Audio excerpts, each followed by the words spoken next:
Todavía me cuesta hablar de lo que pasó después, porque muchos creen que con lo del sótano todo terminó, que la escuela quedó limpia y que nosotros pudimos seguir con nuestras vidas, pero la verdad es que aquello solo fue el principio, como si hubiéramos abierto una grieta en un muro que contenía algo mucho más grande, algo que jamás debimos despertar, y esa grieta comenzó a expandirse poco a poco hasta llegar a lugares que yo jamás hubiera imaginado. Pasaron unos meses en los que intenté olvidar, cambiar de rutina, alejarme de cualquier recuerdo de esa noche, pero no podía, porque en mi cabeza seguían resonando las voces, los gritos, y lo más perturbador era esa sensación de que alguien me acompañaba siempre, aunque estuviera solo, caminando por la calle, viajando en el autobús o incluso en la ducha. Sentía esa mirada fija en mi nuca. Una tarde, mientras regresaba a casa, me crucé con una antigua compañera de escuela.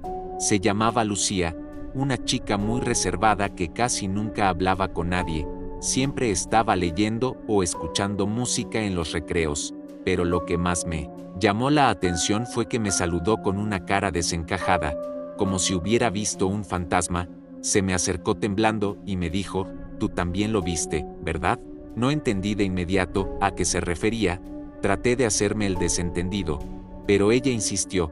Dijo que desde la noche del accidente en el sótano había comenzado a ver sombras en su cuarto, a escuchar voces de niños detrás de la puerta, que incluso la habían llamado por su nombre cuando estaba sola. Me quedé helado porque era exactamente lo que me pasaba a mí, y entendí que aquello no era casualidad, que esa presencia no se había quedado en la escuela, sino que se había pegado a nosotros como una sombra maldita. Lucía me contó que un grupo de antiguos estudiantes se había estado reuniendo en secreto, tratando de entender qué había pasado realmente en esa escuela, porque no éramos los únicos. Otros también estaban viviendo fenómenos extraños desde aquella noche. Apagones repentinos, objetos que se movían solos, sueños en los que aparecía el mismo niño sin boca, siempre con la misma mirada oscura, siempre sonriendo. Al principio pensé que era peligroso involucrarme otra vez, pero la curiosidad me ganó.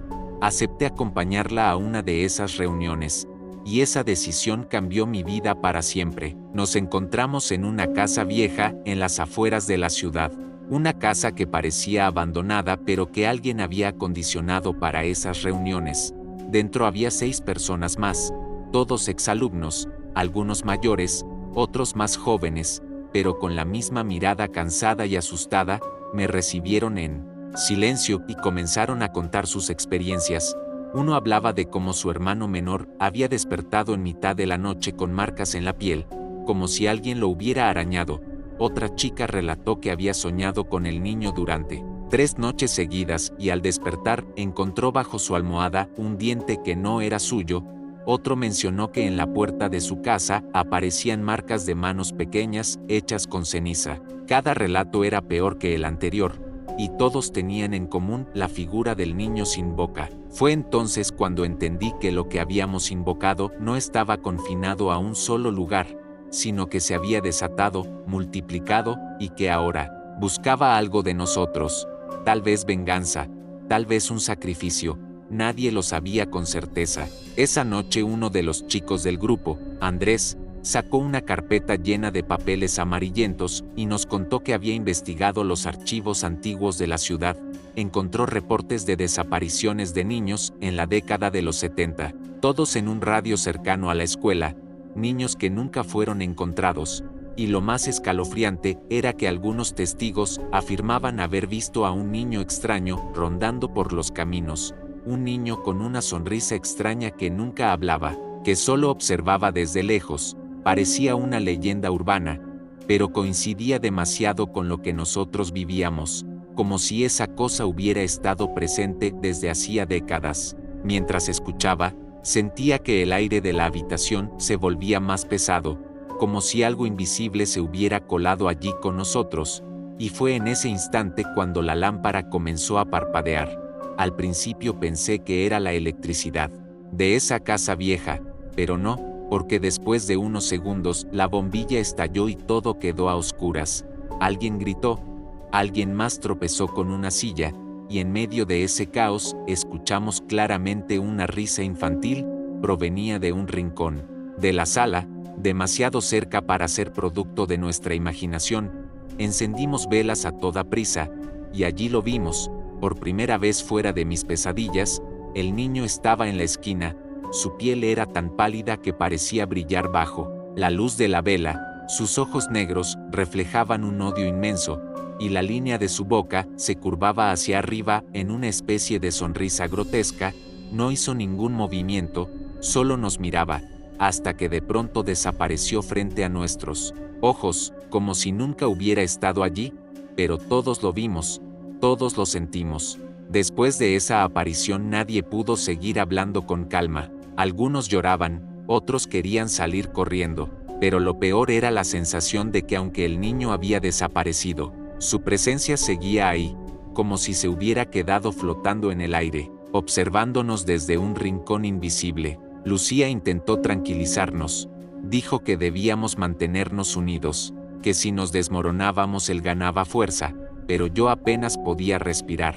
Mi corazón golpeaba tan fuerte que pensé que se me iba a salir del pecho. Andrés, el que había traído los documentos, dijo que aquello confirmaba su teoría.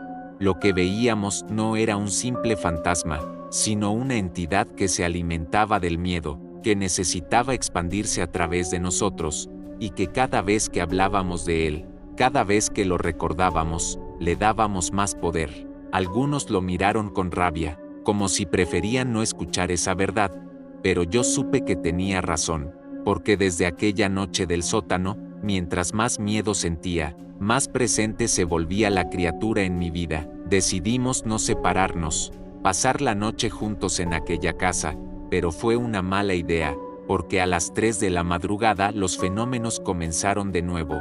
Primero fueron ruidos extraños en el techo, pasos diminutos que se movían de un extremo al otro. Después se escuchó como si arrastraran uñas por las paredes, un sonido agudo que helaba la sangre. Algunos empezaron a rezar, otros tapaban sus oídos, y en ese momento escuchamos el llanto de un niño, suave, lejano, que fue acercándose hasta sonar justo detrás de la puerta del salón. Nadie se atrevía a abrir. La puerta comenzó a sacudirse como si alguien la golpeara desde fuera, y en un impulso absurdo, uno de los chicos corrió y la abrió. Lo que vimos fue un pasillo completamente vacío, pero lleno de huellas pequeñas marcadas en el polvo del suelo, huellas que entraban en la casa y se detenían justo frente a nosotros. Esa visión nos dejó paralizados. Sabíamos que estábamos siendo cazados, como si esa cosa jugara con nosotros, apareciendo y desapareciendo, dejando señales de que podía entrar y salir a voluntad. Nadie durmió esa noche. Apenas esperamos al amanecer para salir corriendo cada uno a su casa, pero el miedo nos siguió acompañando. Yo intenté convencerme de que todo había sido una alucinación colectiva, pero los demás me escribieron al día siguiente diciendo que habían amanecido con moretones, rasguños y pesadillas horribles. Algunos aseguraban haber visto al niño sentado en el borde de su cama, observándolos hasta que despertaban empapados en sudor. Yo no fui la excepción.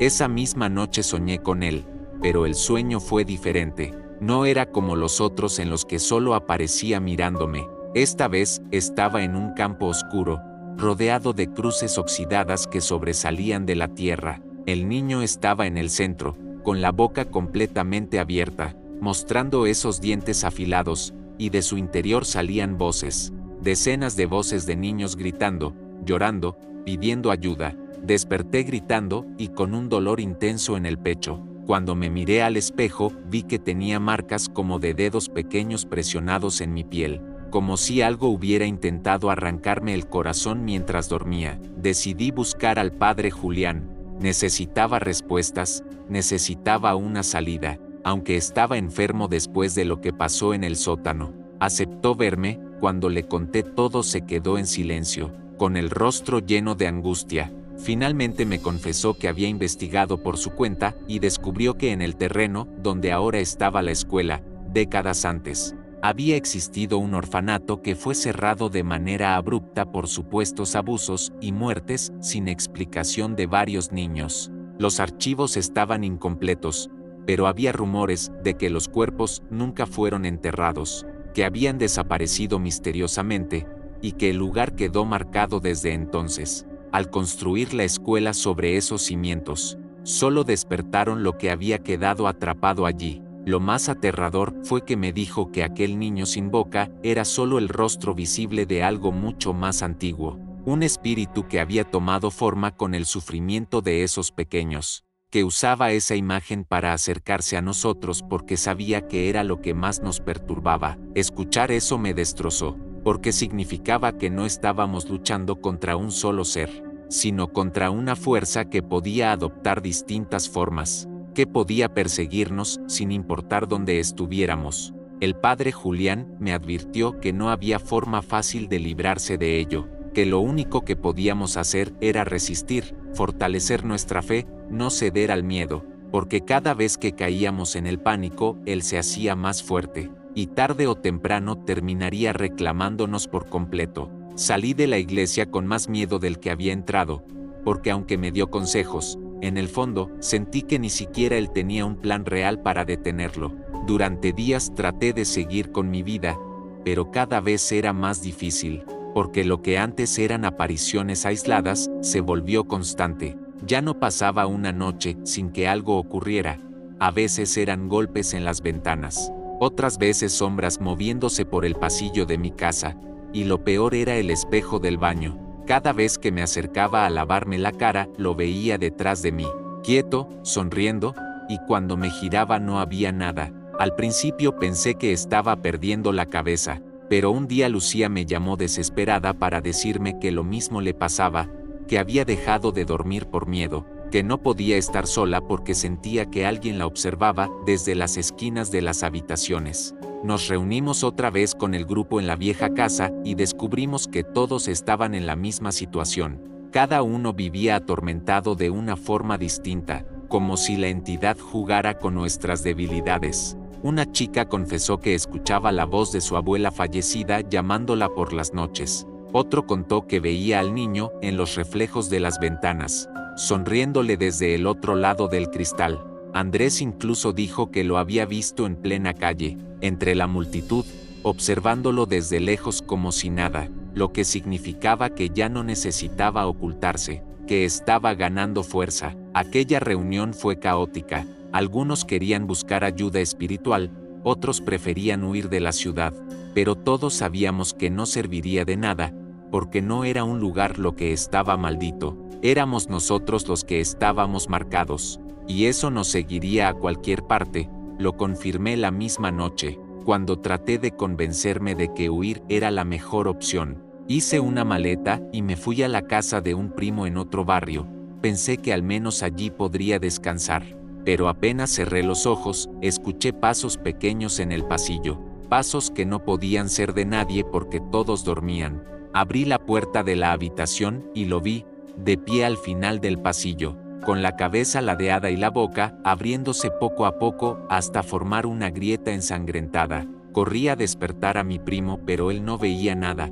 Estaba convencido de que yo deliraba, y entonces comprendí que estaba atrapado, que no importaba dónde estuviera, ese ser me acompañaría siempre. A la mañana siguiente, decidimos buscar respuestas más allá de la iglesia. Andrés había oído hablar de una mujer que vivía en las montañas, alguien que decían que podía comunicarse con los muertos y enfrentarse a entidades oscuras, una especie de medium.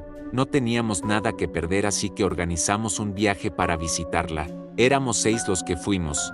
El resto tuvo miedo y prefirió no involucrarse. El camino fue largo y lleno de tensión. Nadie hablaba mucho. Solo nos mirábamos de reojo como si temíamos que en cualquier momento apareciera aquella sombra entre los árboles. Cuando por fin llegamos a la cabaña, nos recibió una anciana de aspecto frágil, pero con una mirada que imponía respeto.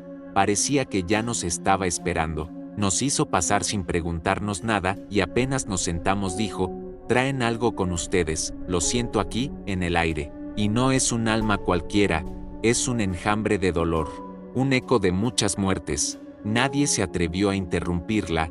Escuchábamos en silencio mientras ella nos miraba uno por uno, hasta detenerse en mí. Su rostro se endureció y murmuró: «Él ya te eligió». Sentí un escalofrío recorrerme la espalda. Quise preguntarle qué significaba, pero ella siguió hablando. Nos explicó que el niño sin boca no era más que una forma de atracción, una máscara creada por un ente mucho más poderoso que se alimentaba del sufrimiento infantil, que por alguna razón habíamos abierto un canal en el sótano de la escuela y ahora él estaba utilizando ese vínculo para cazar nuestras almas. Nos advirtió que mientras más lo temíamos, más nos atábamos a él, y que la única manera de resistir era enfrentarlo directamente, negarnos a seguir su juego, aunque eso implicara arriesgar nuestras vidas. No todos aceptaron esas palabras. Algunos se levantaron y quisieron marcharse, convencidos de que era una locura.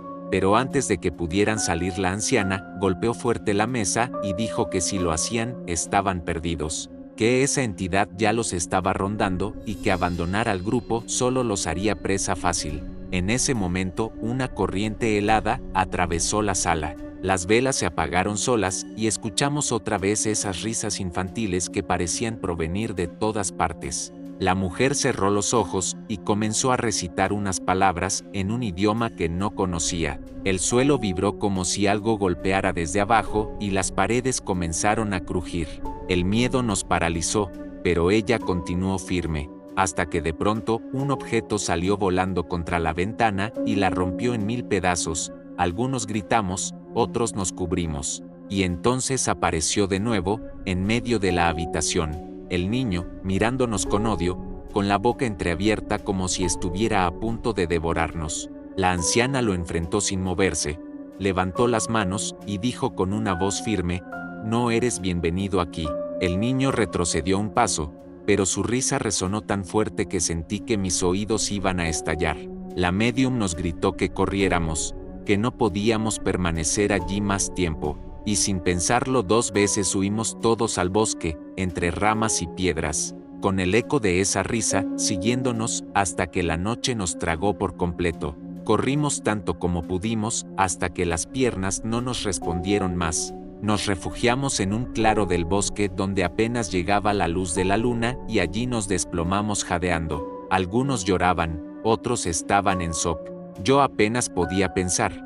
Solo escuchaba en mi cabeza la risa del niño. Como un eco que no se iba, de repente Lucía dijo que no podíamos dejar a la médium atrás, que teníamos que regresar, pero nadie se atrevía. Teníamos miedo de que al volver ya no encontráramos la cabaña, o peor, que la encontráramos vacía con algo mucho más oscuro esperándonos dentro. Pasamos horas en ese claro hasta que amaneció, y cuando finalmente regresamos, encontramos la casa en ruinas, como si hubiera envejecido 100 años en una sola noche. La madera estaba podrida, el techo desplomado, no había rastro de la anciana, ni de nuestras velas, ni de nada que recordara lo que había pasado la noche anterior. Como si todo hubiera sido un sueño colectivo, pero sabíamos que no lo era porque todavía llevábamos en la piel los arañazos y las marcas de lo que vivimos. Fue entonces cuando comprendí que habíamos cruzado un límite, que ya no había regreso posible. Andrés insistió en que debíamos seguir investigando, que había más en los archivos del orfanato, y aunque no quería volver a involucrarme, terminé aceptando porque ya era inútil escapar. Todos estábamos marcados. Volvimos a reunirnos en secreto días después, y lo que descubrimos fue peor de lo que imaginábamos. En un expediente olvidado, hallamos el nombre de un niño que había desaparecido en circunstancias extrañas. Un niño llamado Samuel, que había nacido sin poder hablar por una malformación en la boca. En los informes médicos decía que no tenía labios, que su boca apenas era una línea cerrada, y lo más perturbador era que coincidía exactamente con la figura que veíamos. Entendimos que Samuel no era solo una víctima, sino el rostro que la entidad había tomado para atormentarnos, como si hubiera usado su tragedia para manifestarse, tal vez porque su dolor fue tan grande que quedó grabado en el lugar para siempre. La noticia nos dejó destrozados, porque ya no era un espectro cualquiera, era la representación de todos los niños que habían sufrido y desaparecido en ese sitio. Era un símbolo de injusticia convertido en monstruo, y ahora nos arrastraba a nosotros en su condena. Esa noche, al regresar a casa, no pude dormir. Me quedé sentado con la luz encendida, temblando, convencido de que si cerraba los ojos él vendría, y tenía razón, porque cerca de las 3 de la madrugada escuché un golpeteo en la ventana. Cuando miré vi su silueta recortada contra la oscuridad, inmóvil, mirándome fijamente. Me armé de valor y en lugar de esconderme grité que lo dejara en paz, que no tenía miedo, pero en cuanto lo dije sentí un frío mortal. La ventana se abrió sola y una sombra espesa comenzó a entrar en la habitación. Me quedé paralizado mientras esa presencia llenaba el aire. Podía escuchar las risas y los llantos mezclados, voces de decenas de niños que parecían suplicar al mismo tiempo que se burlaban. La sombra se acercó tanto que pensé que me absorbería, pero justo en ese instante mi teléfono sonó, era Lucía. Contesté temblando y su voz me devolvió a la realidad. Ella también estaba siendo atacada en ese momento. Decía que veía al niño parado a los pies de su cama. Comprendí que no éramos atacados al azar, que todo ocurría de manera sincronizada, como si él jugara con todos nosotros al mismo tiempo. Esa llamada nos salvó de perder la cordura, porque nos mantuvo conscientes de que no estábamos solos. Pasamos horas hablando hasta que amaneció y las presencias se desvanecieron, pero al colgar supe que esto no iba a detenerse, que cada noche sería peor, que cada aparición lo haría más fuerte, y que tarde o temprano uno de nosotros no despertaría al día siguiente. Y aunque el cansancio me estaba destrozando, en lo profundo de mi ser algo me decía que lo peor aún no había comenzado.